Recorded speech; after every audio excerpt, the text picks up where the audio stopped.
ሰላም ጤና ይስጥልን ውድ የቻናላችን ተከታታዮች የፕሮግራማችን ቤተሰቦች ይህ አብዲር አዋቲው ነው። ፕሮግራማችንን ላይክ በማድረግ እንድትጀምሩ አዲስ የሆናችሁ ሰብስክራይብ በማድረግ ቤተሰብ እንድትሆኑ እንዲሁም ይህንን ፕሮግራም ከሀገር ውጭ የምታደምጡ ውድ የቻናላችን ተከታታዮች እንደ ሁሉ ጊዜው በሱፐር ታንክስ ሱፐር ስቲከር ለዚህ ቻናል የምታደርጉትን ድጋፍ እንድትቀጥሉ በአክብሮት እየጋበዝን አባይ በትናንትናው ዕለት ጥሪያችንን አክብረ ላደረክልን የሱፐር ታንክስ ድጋፍ ከፍተኛ የሱፐር ታንክስ ድጋፍ አድርገህልናል። ከልብ እናመሰግናለን።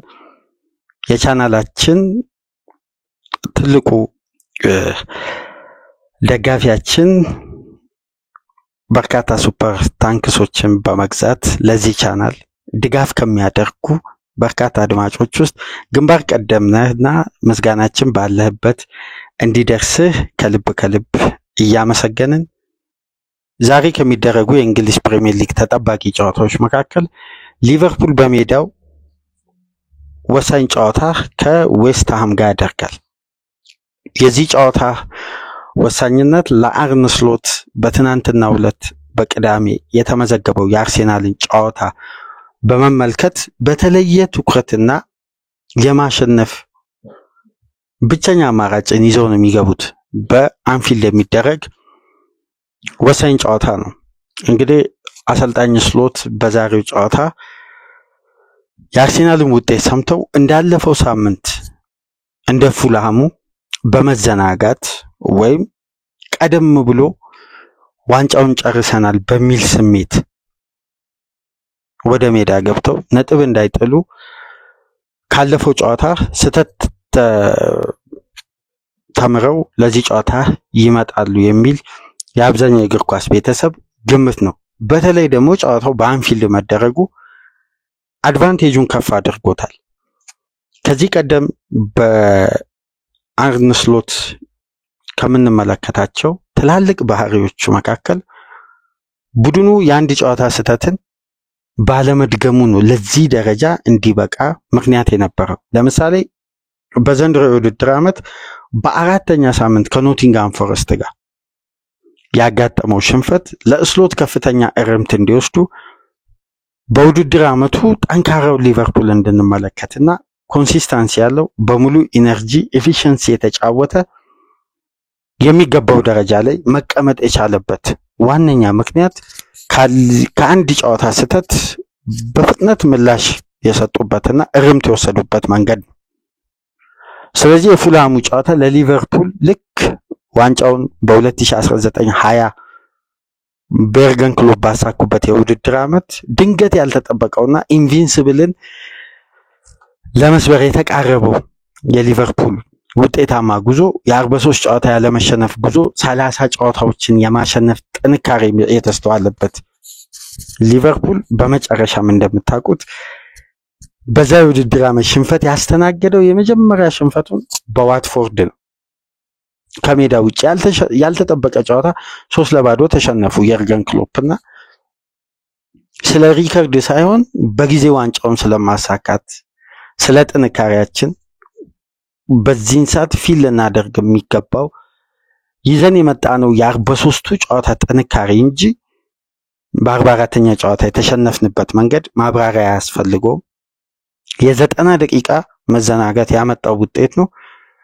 ለቀጣይ ጨዋታ እርምት ወስደን እንመጣለን በማለት ከዛም ጨዋታ በኋላ እንግዲህ ዋንጫውን ካነሱ በኋላ ነው ሊቨርፑሎች በሲቲ ከዛን ደግሞ በኤሚሬትስ ከአርሴናል ጋር ሽንፈት ያስተናገደው ዋንጫውን ካነሱ በኋላ በአንፊልድ ከቼልሲ ጋር ማንቸስተር ሲቲ ሲሸነፍ ሊቨርፑል በአንፊልድ ዋንጫውን ቼልሲን አሸንፎ አረጋግጦ ዋንጫውን አሳክቷልና ልክ ተመሳሳይነት ሁኔታን እያነሱ ነው የሚገኙ። ድንገት ያልተጠበቀ ከ26 ጨዋታ በኋላ በፉልሃም 3-2 ተሸነፉና ስሎት እንግዲህ ምንም አይነት መዘናጋት ወይም ይሄ ዋንጫ አሸንፈናል በሚል ከፍተኛ የቡድኑ ስፕሪት እና ይሄ ተክተው የሰሩ በውጤታማነት በጥንካሬ በአእምሯዊ ዝግጁነት ይዘው የመጡትን ጥንካሬ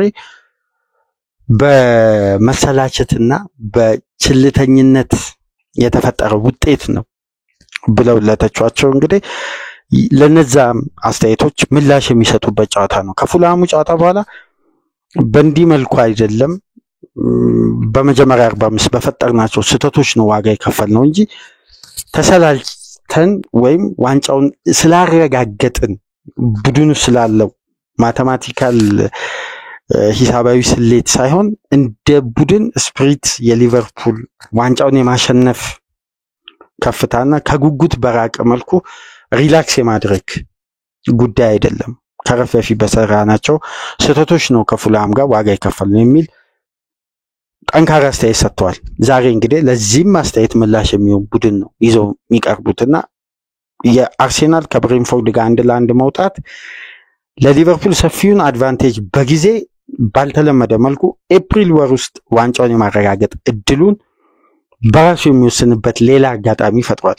ሊቨርፑል በቀጣይ 3 ተከታታይ ጨዋታዎችን ካሸነፈ ማለት የራሱን ግዴታ ነው ከተወጣ የዛሬውን ጨዋታ ጨምሮ በቶትናሙ ጨዋታ በአንፊልድ ዋንጫውን የማንሳት እድል ይኖረዋል፣ ያረጋግጣል ማለት።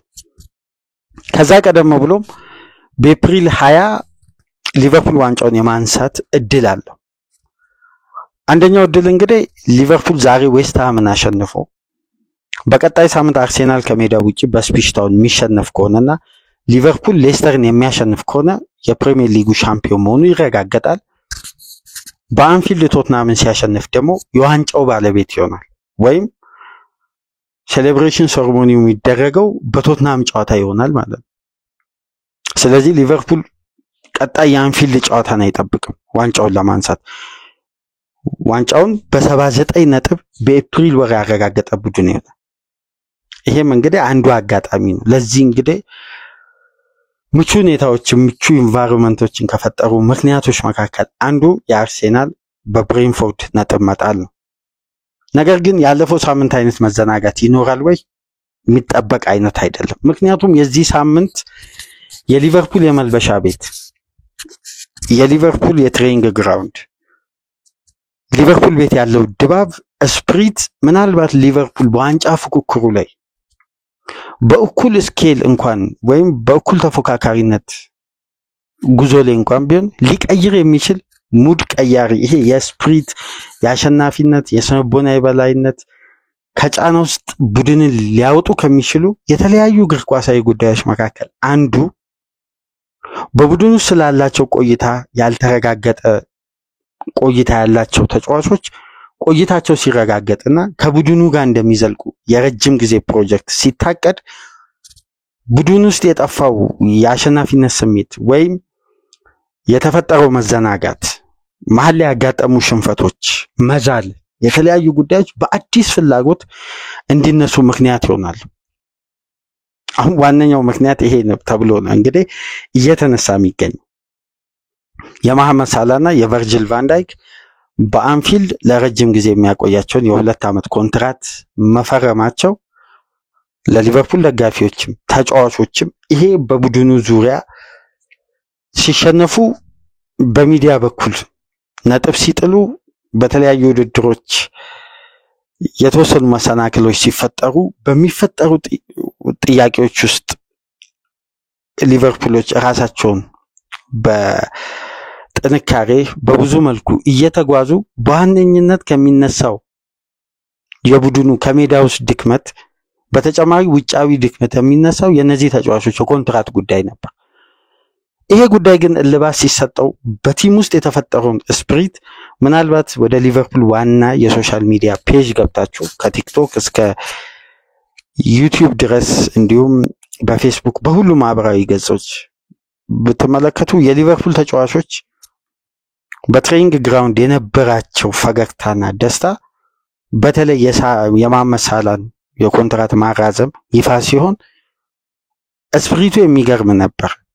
አንድ በሊቨርፑል ቤት በተለምዶ ተጫዋቾች ወደ ትሬኒንግ ከመሄዳቸው በፊት ወይም ከትሬኒንግ በኋላ የሚያሳልፉበት ቡና የሚጠጡበት እንደ ካፌ አይነት ነገር በአዲስ መልኩ የተሰራ አለ። ተጫዋቾች በራሳቸው ሙድ ነው እዛ ጋር ሪላክስ እንዲያደርጉ እንዲጫወቱ በትሬኒንግ ማዕከል ውስጥ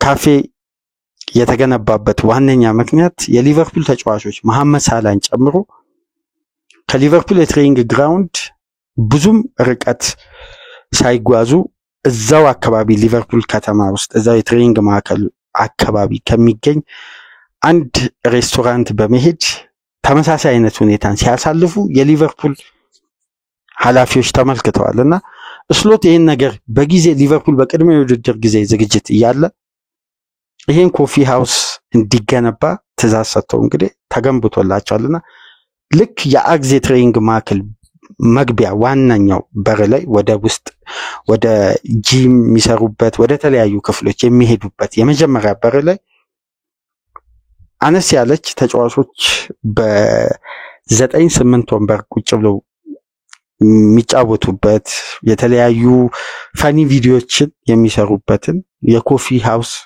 ሊቨርፑሎች ገንብተዋል። ይሄ በቡድኑ ስፕሪት ላይ የፈጠረው አንዱ የጋራ ስሜት እንዳለ ይነሳል። ያ ቦታና ተጫዋቾች የግል ጉዳያቸውን ሁላ ይወያያሉ እዛ ጋር።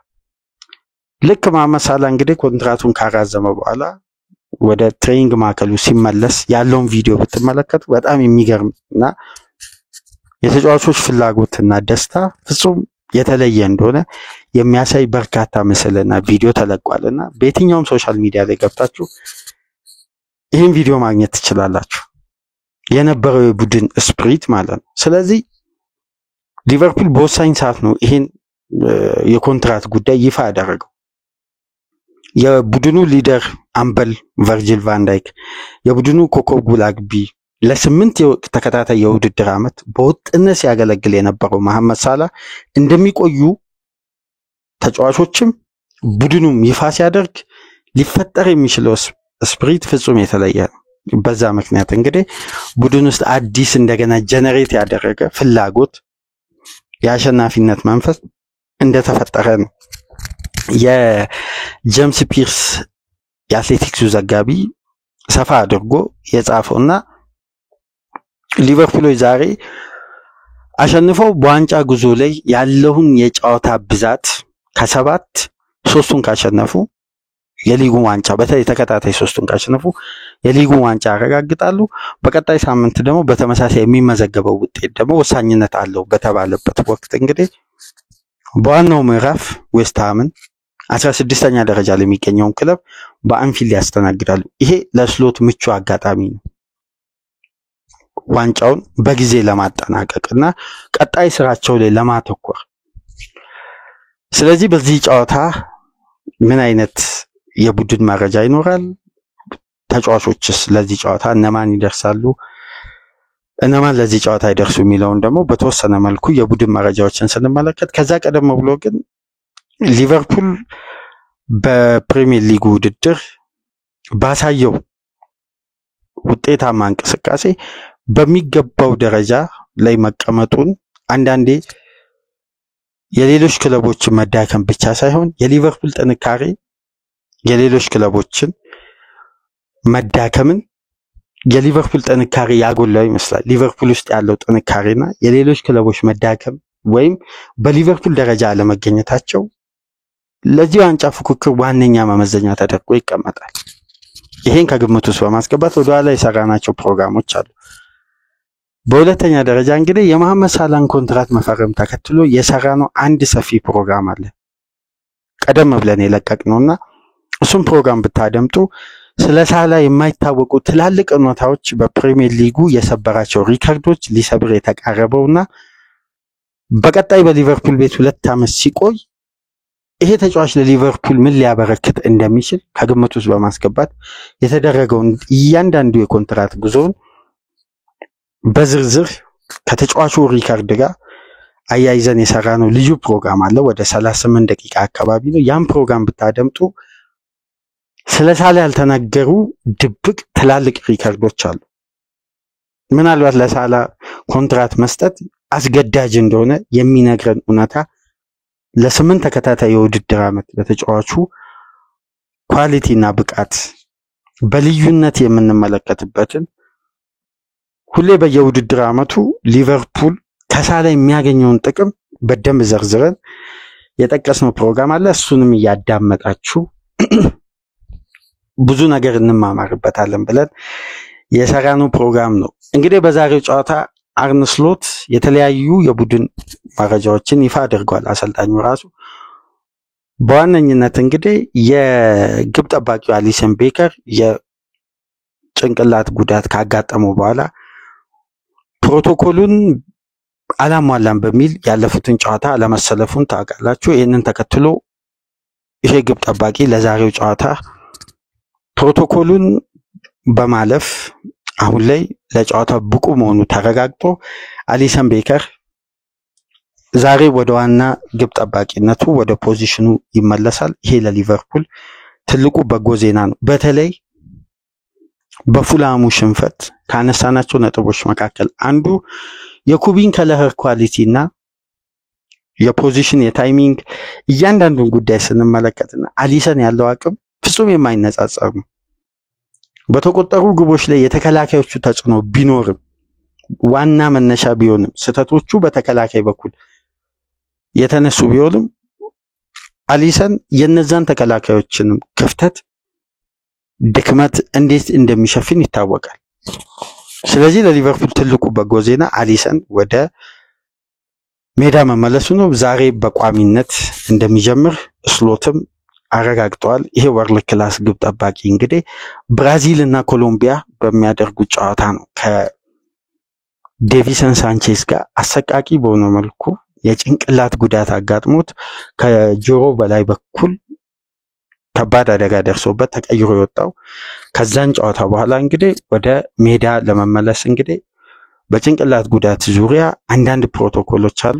ያንን ማለፍ ሲችል ነው አንድ ተጫዋች ወደ ሜዳ ሊመለስ የሚችለውና እስካሁን ድረስ አሊሰን ያልተሰለፈበት በተለይ 2 ተከታታይ ጨዋታዎች በመርሲሳይድ ደርቢ እንዲሁም ከፉላም ጋር በነበረው ጨዋታ በእነዚህ ምክንያቶች ናቸው። አሁን ያንን ፕሮቶኮል በማሟላት ወደ ሜዳ ተመልሶ ዛሬ በቋሚነት ይጀምራል። እንዲሁም በፉላሙ ጨዋታ ከረፍት በኋላ ተቀይሮ በመግባት የተለያዩ ልዩነቶችን የፈጠረው የጨዋታው ትኩረት የሚስብ እያንዳንዱን እንቅስቃሴ ሲያደርግ የነበረ በሁለቱም የሜዳ ክፍል አገልግሎቱ ከጉዳት እንደመጣ ተጫዋች ሳይመስል በወጥነት ከቡድኑ ጋር ተዋህዶ የቆየ የሚመስለው ኮነር ብራድሊ ዛሬ ለመጀመሪያ ጊዜ ከ6 ሳምንት በኋላ በቋሚነት ይጀምራል። ብራድሊ ወደ ሙሉ ፊትነስ ወደ ሙሉ ጤንነቱ መመለሱን ተከትሎ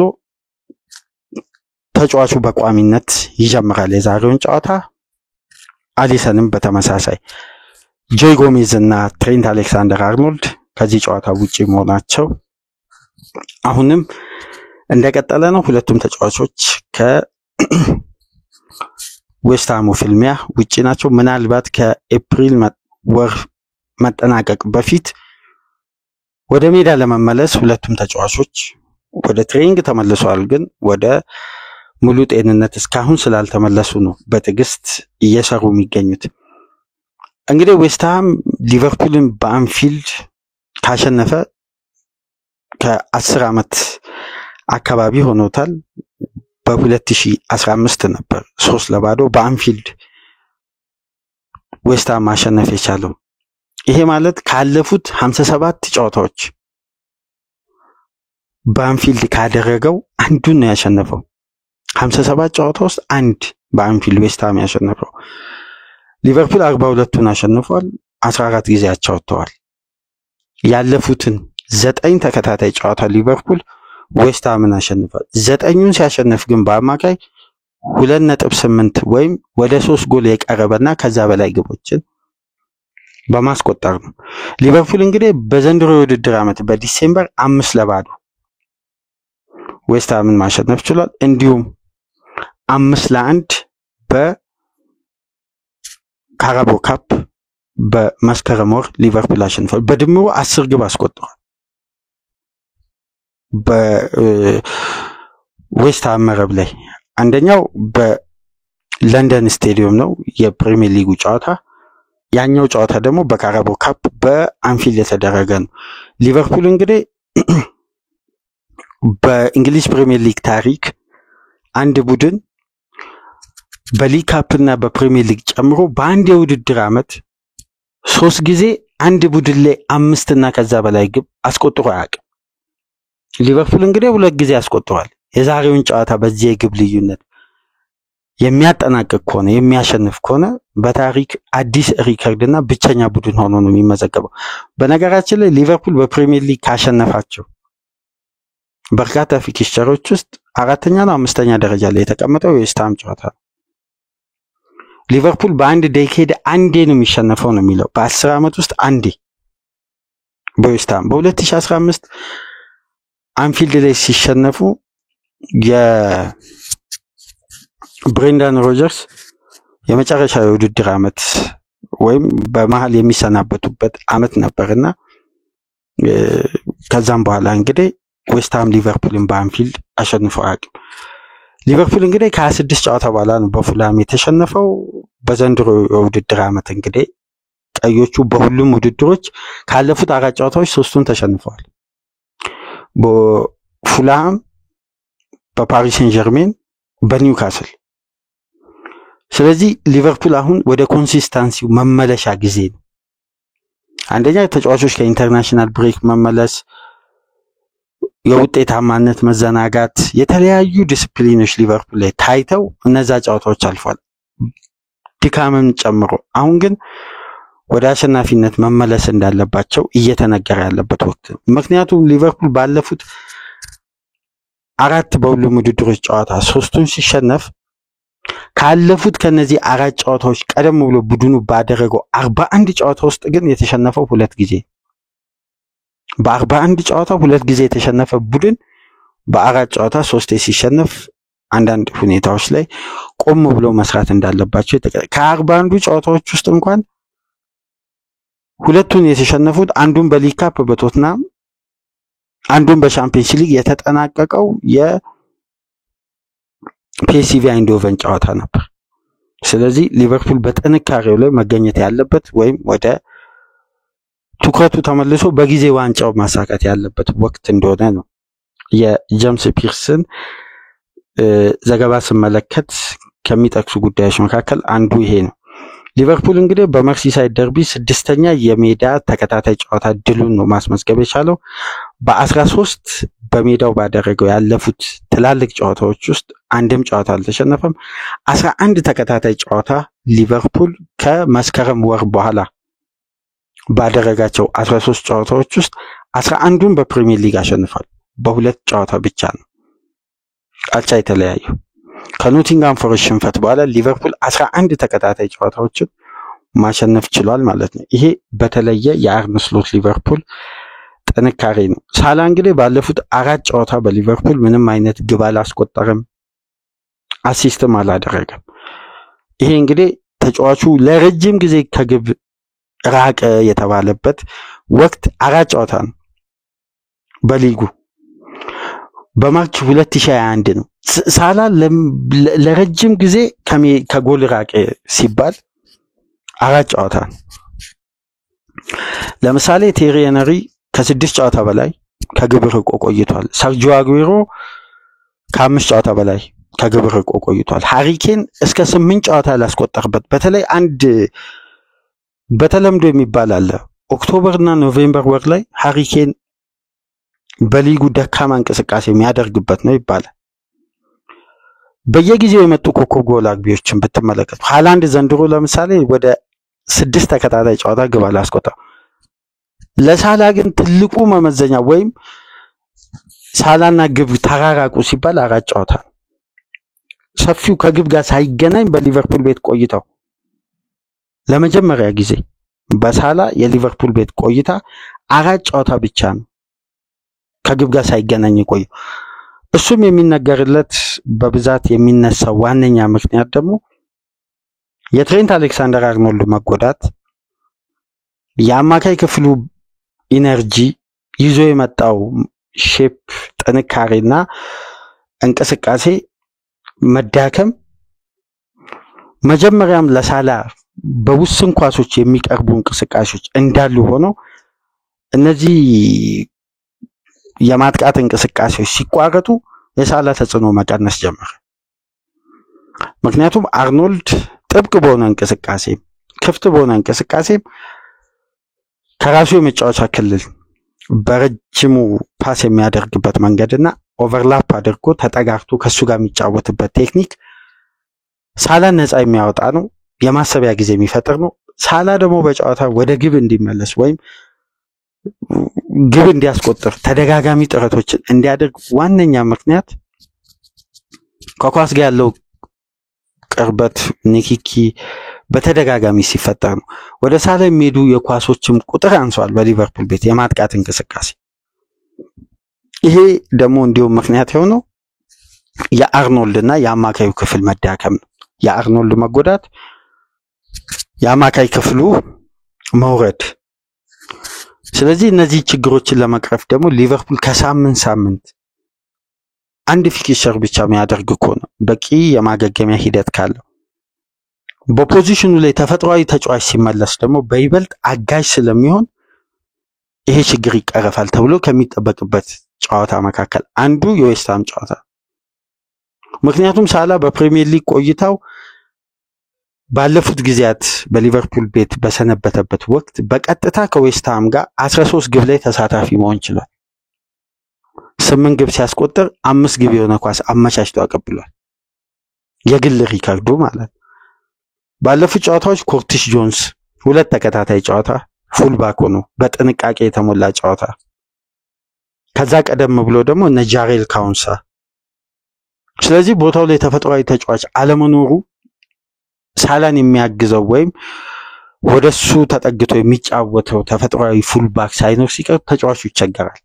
ምክንያቱም ወደሱ ጋር የሚደርሱ የኳሶች ቁጥር እያነሱ ስለሚመጡና ይህም ችግር የሚቀረፍበት ጨዋታ ይሆናል ተብሎ ይጠበቃል። በአጠቃላይ የአርነ ስሎት ሊቨርፑል እንግዲህ ባለፉት 50 ጨዋታዎች በሁሉም ውድድሮች 35 ጨዋታ አሸንፏል፣